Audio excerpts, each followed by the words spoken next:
Welcome to Gartner Live. Today we're going to talk about new research about what keeps remote employees happy and productive. I'm Heather Pemberton Levy, and joining me is Brian Kropp, Chief of Research for Gartner's HR practice. Hi, Brian. Hi, Heather. Thanks for having me. Thanks for joining us. It's April 8th, and the COVID-19 pandemic is certainly taking a toll in certain regions, and leaders' first priority is the safety and health of their employees. Now, there are also significant financial considerations, which we'll get to in another broadcast. But for this one, let's talk about workforce productivity, which certainly matters. And can you give us an overview about what employees need to be happy and productive when they're working remotely, and not just as workers, but also as human beings? Yeah, absolutely.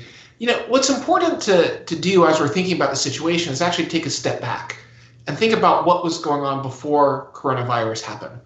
So when you look at that, less than 1 out of 4 employees who have the ability to work remote chose to work remote at least part of the time. And now we've had this massive shift where more than half of all the organizations out there have more than 80% of their employees working remote, essentially full-time. So we've seen this enormous shift that's occurred.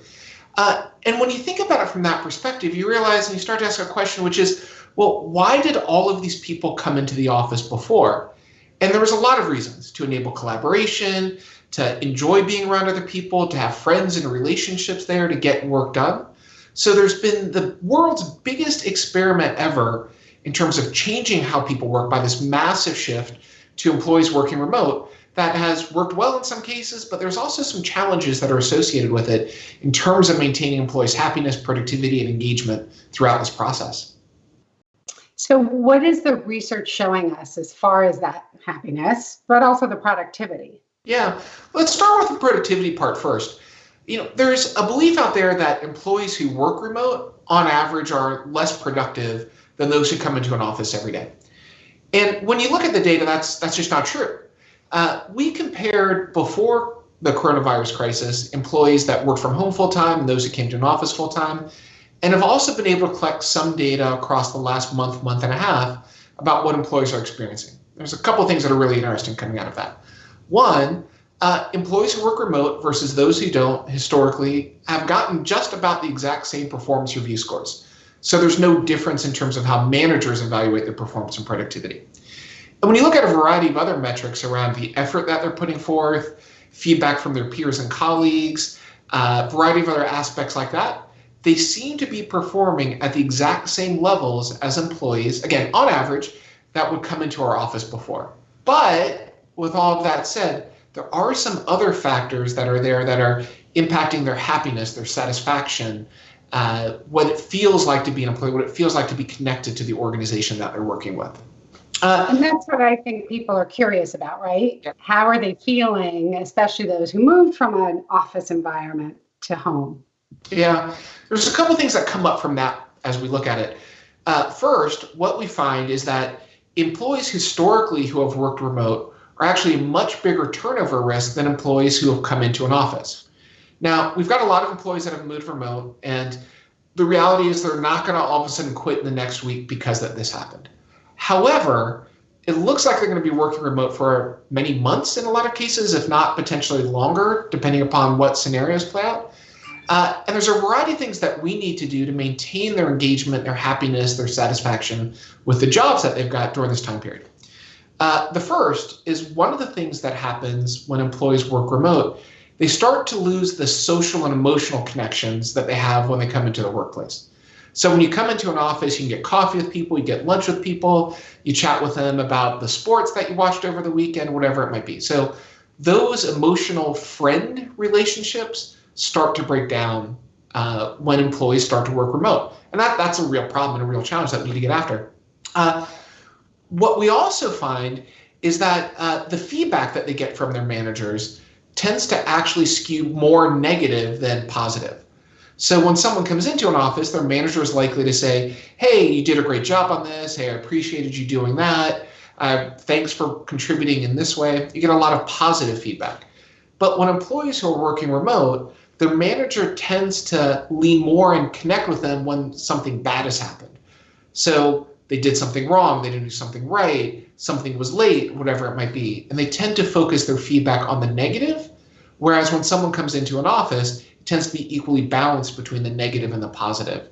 So those are some of the things that we're starting to see that are really creating different experiences from a satisfaction, enjoyment, happiness perspective of employees that are now being forced to work remote, when if it was up to them, they would prefer to come into an office. Right. And is some of it just because they're not seen as much? And how do we overcome that in this new remote work environment? So your manager's seeing you, something goes wrong, they know you're there, they know you're working, they assume you're productive. Right. So they might give you the benefit of the doubt. When you're home, they think, well, maybe they aren't being as productive, they can't see you as much. So there's this natural inherent bias. Are there ways that some managers are getting around this? Yeah, so there's a couple of things that are really important on this front. And we're seeing the world kind of split into two schools of thought. One school of thought is, well, when someone came into the office before, I would see them and talk to them, but I didn't really track them or monitor them. I just trusted them to do their job. And there's a lot of organizations out there that are telling their managers just to do the same thing when people are working from home. Just trust them to get things done and they'll get done. There's another group that's emerging, which is, gosh, when people are working from home, I don't know if they're actually working or not. So I want to track them. I want to monitor them. I need to have frequent check-ins with them. I need to have a morning check-in and an afternoon check-in and maybe a lunch check-in. And I need to track when they go to the restroom and all these sorts of things.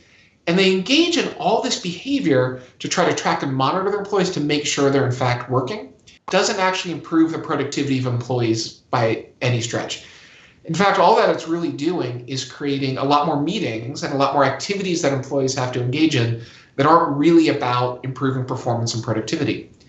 And the mistake that companies are making there is that they're trying to design a remote management strategy for the 4 or 5% of employees where they should really have a performance management strategy for, rather than for the 95% of employees that actually are doing a good job and working hard, and with all of the craziness and uncertainty that's going on, are doing the best they can. And what we're finding, the organizations that are trusting their employees tend to be getting better results than the ones that tend to be monitoring their employees to the extreme. That's interesting. So you could harm productivity by overcompensating and trying to come up with this blanket approach to remote employee management. Also, it sounds as though take the management techniques and best practices that you would use in any environment, which is you don't manage everybody for your few employees who have some performance issues. That sounds really smart.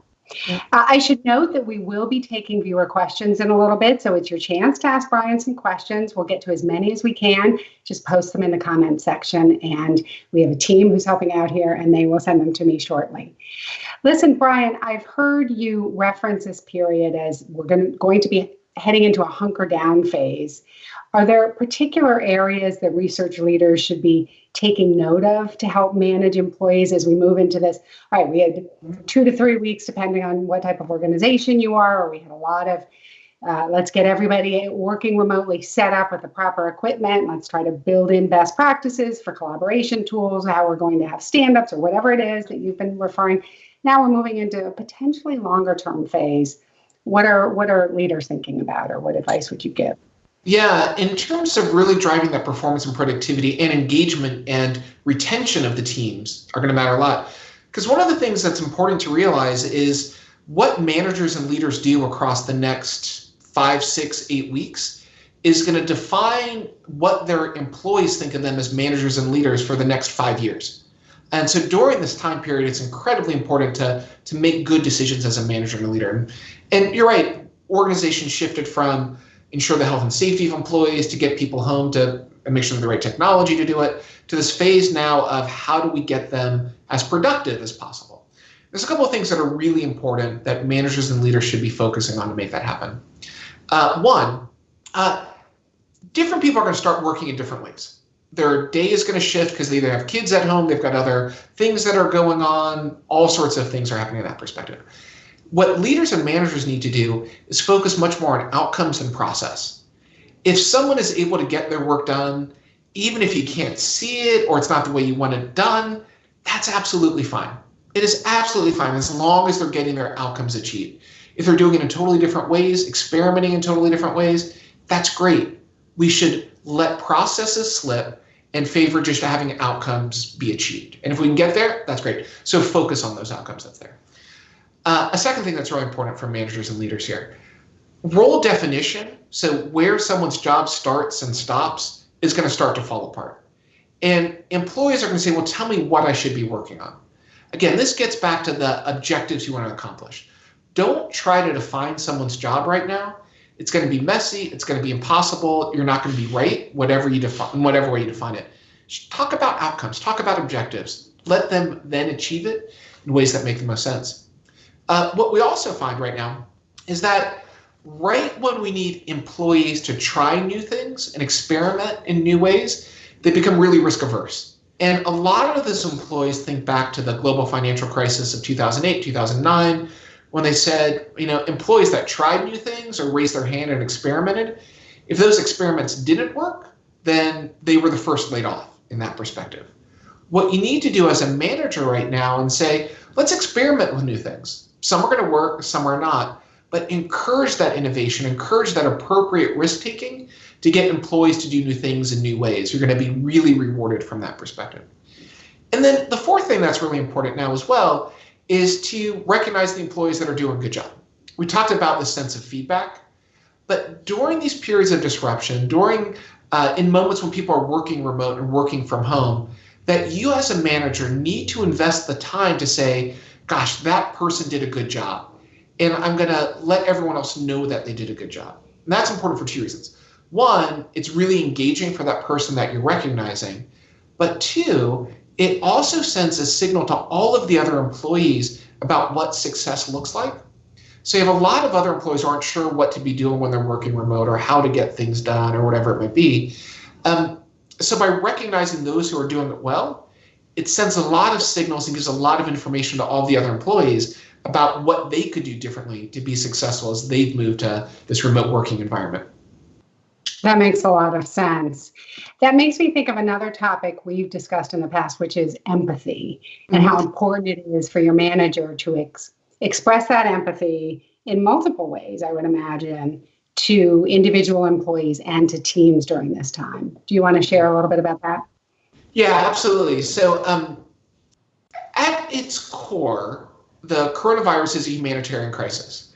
And one of the things that a lot of managers and leaders are realizing is that our employees are actually human beings. They're actually people.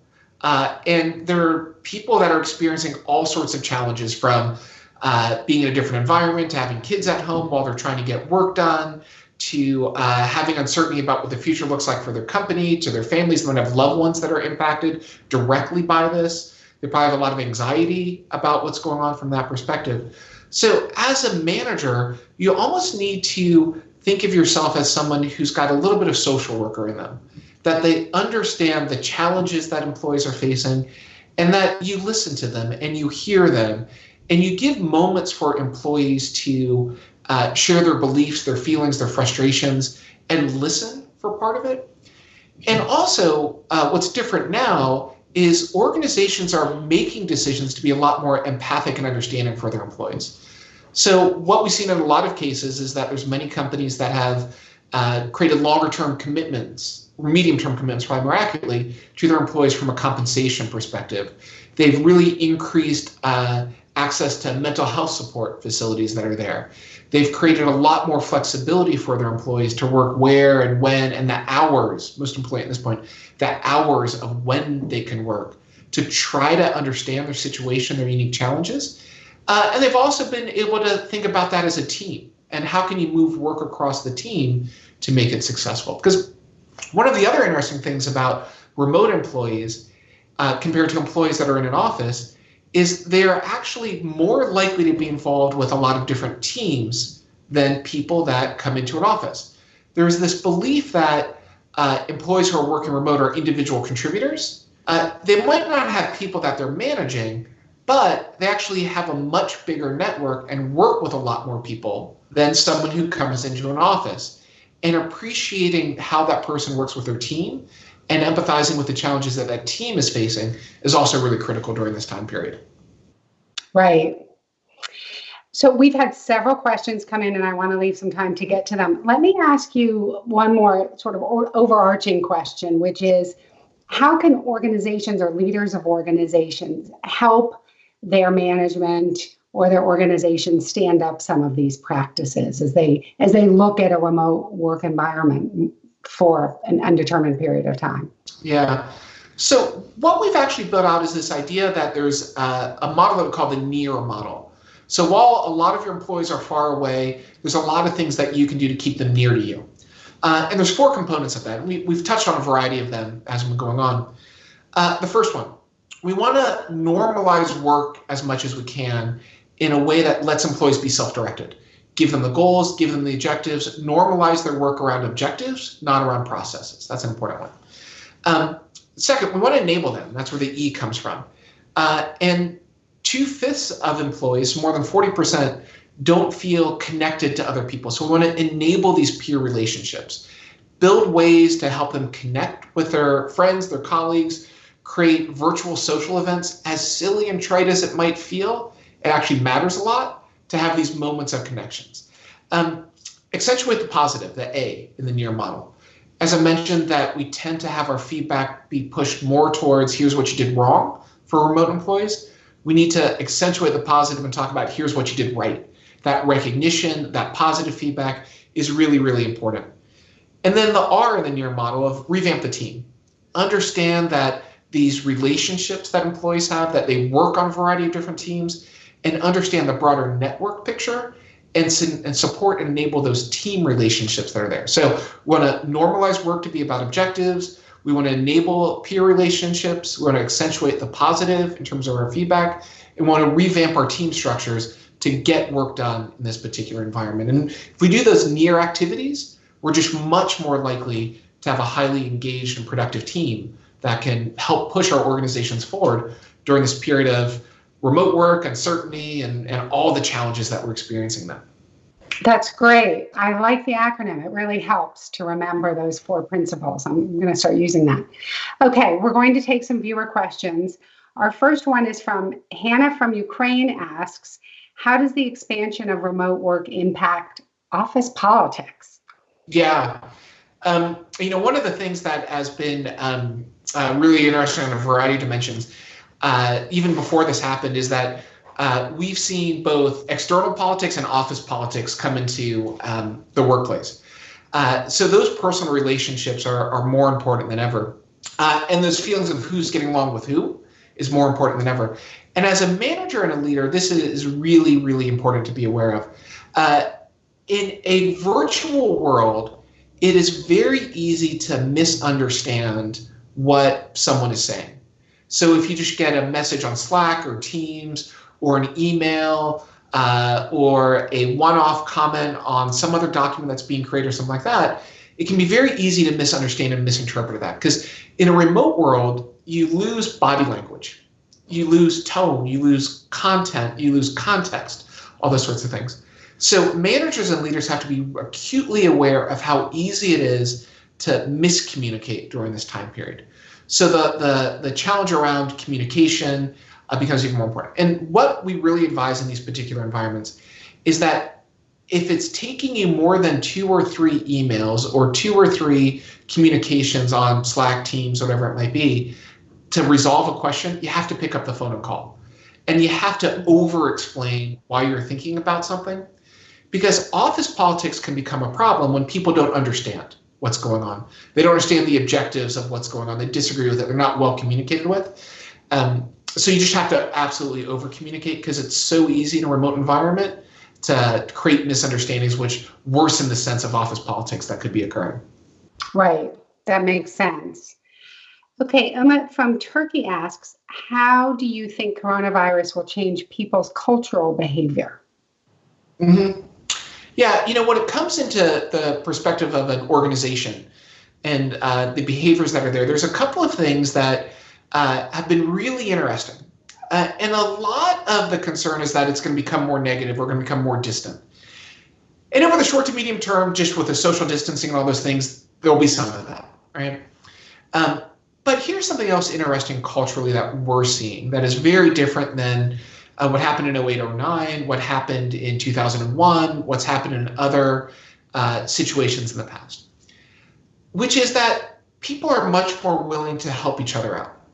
What we found and what we've been struck by is that organizations are more willing than ever to help out each other. And that is in terms of ideas that they share with each other, solutions that they're sharing with each other. There's a lot of organizations now who might have to furlough a lot of employees, are working with other companies who in fact are hiring those employees and making it as easy as possible for them to transition from their company to another company. We're seeing a much greater sense of community and much greater sense of compassion for each other than we've seen in previous situations. So I think that's a way that the culture could potentially change for the positive when this is all said and done. I think the second thing that's happening with remote work is that everything's a lot more human. I'm sure for those of us who have been on a lot of video calls, we've had those moments where your pet walks in, your kid walks in, something happens. And before this occurred, if that happened, it was like, oh my gosh, it's a horrible thing that's happened. People actually see me as a human being. How dare they? I'm at work. Right. And now it's okay. And we're all in this together. And we see our families, we see our friends, we see what our home lives are like. And that has the potential from a cultural perspective to create much more human relationships amongst coworkers, which I think is a really positive thing about our culture as well, because we'll understand and appreciate each other a little bit better, hopefully, coming out of this. So there's a lot of cultural things that will occur, and some of them might actually be to the positive once this is all said and done. I will say that seeing my coworkers' children has been the highlight of my days during this difficult time.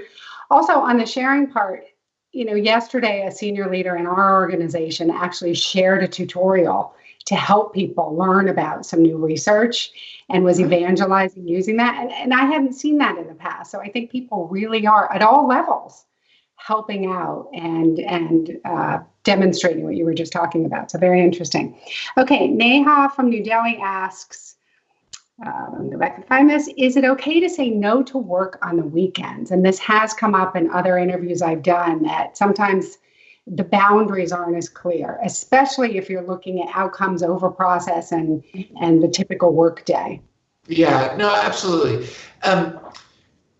When you're working from home, it is easy in a bad way to be working all the time. You've got your laptop that's there, or whatever it might be, your cell phone's there, you could be connected at any point in time.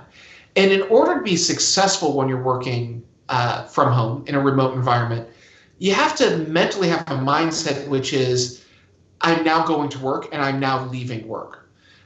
One of the things that we've been advising employees and leaders and executives on is that even if your commute to work is from your bedroom to your office or your bedroom to your kitchen table or whatever it might be, you have to think about it as a commute. And you have to engage in the activities much like you would be going to work to be productive as possible. And that's to help you get geared up for work. But it's also on the backside, which is how do you turn it off? And so what we've really been advising organizations and employees is have a space where you do work, have a space where you do home, and try to keep those as separate as possible. What's also really important here is making sure you're establishing that relationship with your manager and leader. The vast majority of managers at this point realize that it's tough, it's difficult, there's all sorts of complexities that are going on. And what you need to do is, as a manager, one, work with your team to help set those expectations. Yes, objectives matter, and as long as this gets done by this date, that's okay. And if you're having trouble getting that done, as a manager, what you should be able to say is, and let me know if that's not working, because then we can recalibrate. But what you can't do in this environment is make your home all of your work, because you still need to have time for your own mental health, your own resilience, your own space that's there. One of the things that's really interesting is especially employees that are in organizations that are supporting and serving other people, other customers, other executives, people that are impacted and so on, is that they put everything that they can into those roles and that work, which is laudable to some degree. But the reality is they can't be productive if they themselves are not mentally healthy and physically healthy and resilient. So you have to create that space so you can be mentally, physically healthy and resilient to do your job more effectively. And if you're working all the time, every weekend, every night, you simply can't do that. And establishing those commute to work, commute home mindsets, even when you're working from home, helps build guardrails around your ability to make that happen. That's good advice. Another viewer from India asks, do you think companies will consider remote working as a permanent approach? Yeah, absolutely. What we're going to see is that historically, I mentioned 1 out of 4 choose to work remote at least some of the time. What we've seen historically, that only about 9% or so of employees who could work remote full-time chose to work remote full-time. The early data that we've got, and these are predictions, we don't know certainly yet, but what the expectation is that the percent of employees who choose to work from home full-time is going to go from about 9%, where it was before, to maybe 25%, kind of that sort of range. And then the percent of employees who work from home at least some of the time, 40 to 50%, that's there. And a couple of things are occurring to make that happen. One, managers and leaders are realizing that employees who work remote can actually be just as productive as those who don't. So that issue goes away. Two, a lot of companies have made an enormous amount of investments in technology to make remote work. And so those things are already in place and already successful. And then the third thing that I think is going to be there is that there's some employees who are actually going to like it more. And for those employees, they're going to prefer to stay at home for an extended period of time. And then finally, the CFO is going to say, well, do we need all of this real estate? And there's going to be cost savings that are generated by people working from home full time. And the combination of all those things, we're going to see a significant increase in it. How much, we'll have to wait and see, but at least a doubling, if not more, from that perspective. Right. We have a question from Panama. How important are top-down organizational communications? Yeah. There's kind of a couple of things that are important here. One, the leaders of the organization have to set a vision and destination. They have to help employees know what the organization is trying to accomplish, what's important, what's not important right now. One of the mistakes that organizations have made from a top-down perspective is they talk about all the new things we need to do because we're working remote, because of coronavirus, because of all these sorts of challenges. What they often forget in their top-down communications is the stuff we're going to stop doing. And those top-down communications need to say, here's new, here's what we're getting rid of, here's how we're prioritizing. So that's an important part of it. And there's a couple things that we've learned around that. One is with those top-down communications, we often try to paint them as everything's going to be great. We're going to go through this difficult period and we're going to be really stable on the back end coming out of it. And what we actually find is that that's a terrible way to manage those top-down communications for 2 reasons. One, promising stability doesn't actually get employees any more engaged than it did before. But promising stability and failing to deliver on it is the most disengaging thing that you can do as a leader. Say it's going to be okay, but then it's not. That is when employees really fall apart from that perspective. And then the other thing that's important here is that we need to create clarity for employees about what we're trying to accomplish and why we're trying to accomplish it. They might not like it, but that's okay. As long as they know why we're doing it, then that's how you can get them motivated and engaged from that perspective. They need to understand the why, but not have to like the why from there. But we also then need to create a lot of flexibility for employees from those communications to personalize those messages, to get them to apply to their local environment and situation. So you want to have top-down that are balanced, fair, honest, transparent, but flexible in terms of letting local managers and leaders then apply that message to their particular environment. Right. Okay, we have a couple more questions. I'm going to combine them into one before we end. And there's kind of that flip side of the work at home issue, which is one, a number of people have smaller places. And so their home has become their office. Mm-hmm. And how do they stop feeling like their home has turned into their office and sort of start to feel a little bit of separation there, even if they're building a routine and they're, mm-hmm. they're kind of, creating some demarcation between that. And the other question was around, if you're starting to work all the time or feel the stress of this, how do you create some motivation to take care of yourself and work out and create some breaks and some natural motivators in there to take care of yourself? Yeah. There's some people that are lucky enough that their house is big enough to be able to manage all of that, but there's a lot of people who aren't. And, there's people who are working from home that might have roommates or extended family that live with them. So it's the space and the number of people in that space together that makes it hard. Variety of things that you can do. One of the things that I found that's most important as well is use your calendar for you, not just for your employer. And so what you can do from that perspective is if you make specific slots in your calendar, which are go and jog in place, go up and get a glass of water, go and watch TV for 30 minutes, whatever it might be. But you have to use your calendar as a tool to manage your work and you. And by blocking out specific time on your calendar for you, you can actually be much more effective and ensure that those things happen. Because one of the things that happens when you're working from home is that you don't intentionally take breaks. There's a lot of psychology literature out there now as well, which says that for the typical person, in terms of real intense thought work, they can only do 3, 4, maybe 5 hours of that a day before you see a lot of diminishing returns. So realize what you can accomplish, what you can't accomplish, but use your calendar to build in breaks, to force yourself to take those moments to have a mental health wellness break, if you will. And it could be anything, whatever works for you. One of the other things that's really important too is put on your calendar time for lunch. Put on your calendar time to go get a coffee, even if it's just walking from your desk to your kitchen. But you have to use your calendar to force those breaks to occur. Otherwise, you'll miss them and you won't have those mental moments to have those breaks that are there. That sounds great. Thank you, Brian. We really appreciate your taking the time to share your insights. They help me a lot. I hope all of our viewers will take some of the great tips and put them into practice right away. We hope all of you are staying healthy. Our best wishes go to everyone who's helping everybody else during this pandemic, and especially any of those who are suffering from COVID-19.